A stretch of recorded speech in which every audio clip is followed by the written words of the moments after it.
So hello guys, स्वागत छ तपाईहरुलाई मेरो अर्को नयाँ ब्लगमा। आशा गर्छु सबैजना सन्चै हुनुहुन्छ होला भन्ने, र म पनि सन्चै छु भन्दै आजको ब्लगको स्टार्ट भइसकेको छ। र अहिले चाहिँ बिहानको 8 बज्दैछ र म चाहिँ जानु आँटेको छु आज कहाँ भनेर तपाईहरुले थम्बनेल टाइटल देखेर त थाहा पाइसक्नुभयो होला। भिडियोलाई अन्तिमसम्म हेर्नु होला, थाहा पाउनुहुनेछ। म रेडी भएर पनि निस्किसकेको छु ब्याग सेग लिएर। र म चाहिँ आज कहाँ जानु लागेको भने नि, म चाहिँ आज जानु लागेको पानी ट्याङ्की इन्डिया। तरै काम थियो अनि त्यही भएर चाहिँ म चाहिँ पानी ट्याङ्की जानु लागेको। र अहिले चाहिँ म बाटोतिर जाँदैछु गाडी पर्खिनको लागि। घरको छेउबाट पनि आउनु त गाडी, तर घरको छेउमा चाहिँ अब कोही कोही बेला आउँछ, कोही कोही बेला अलिक कम्ती आउँछ नि त। सो त्यही भएर चाहिँ म चाहिँ बाटोनेरि मूल बाटो मेन बाटोमा चाहिँ जानु आँटेको। त्यहाँ गएर पर्ख्यो भने चाहिँ जति एभाइलेबल आउँछ नि त गाडी। सो त्यही भएर। र आजको वेदर हेर्नु सक्नुहुन्छ तपाईँहरूले, यस्तो छ, घाम लागेको छैन, पानी पुरै पर्नु आँटेको छ जस्तो देखिरहेछ। म चाहिँ आइपुगिसकेको छु बिर्तामोड र ट्याक्सीबाट चाहिँ ओर्लेर म चाहिँ अब यहाँदेखि उता अगाडितिर जानुपर्ने हुन्छ। बस उता अगाडितिर मात्रै लाग्छ नि त।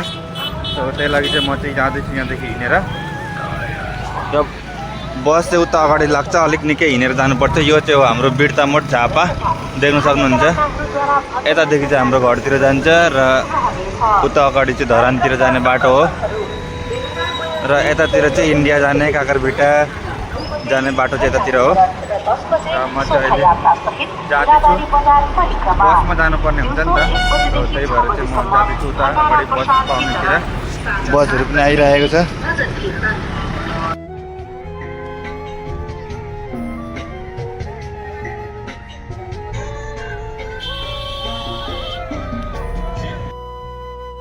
म चाहिँ पुगिसकेको छु काकरभिट्टा, देख्न सक्नुहुन्छ।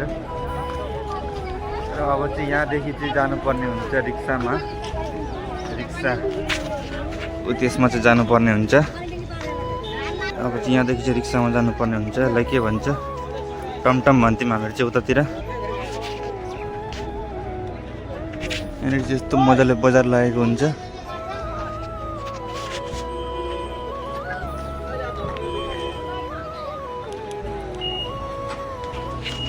अब चाहिँ यहाँदेखि चाहिँ जानुपर्ने हुन्छ।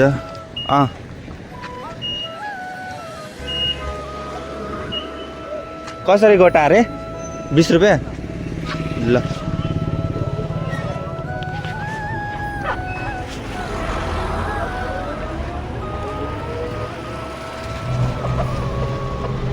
र गाइस, यो पुलदेखि उता तरिसकेपछि चाहिँ इन्डिया हो।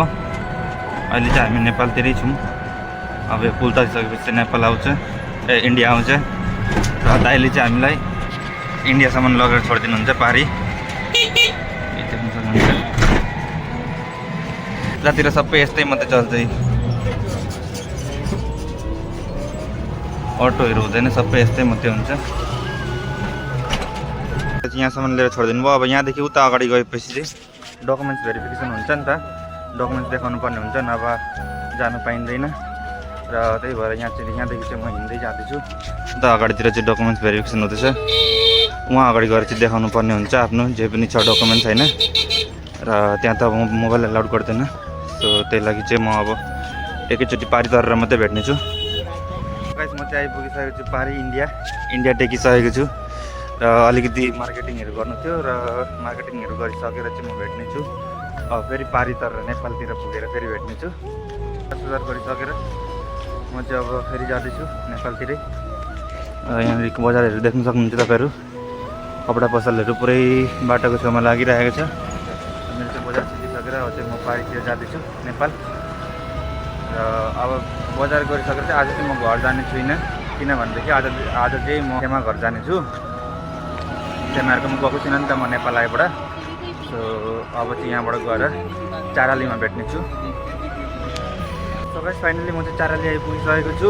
अब यहाँदेखि खेमाहरू घर जाने बाटो यहाँदेखि छुट्टिन्छ नि त।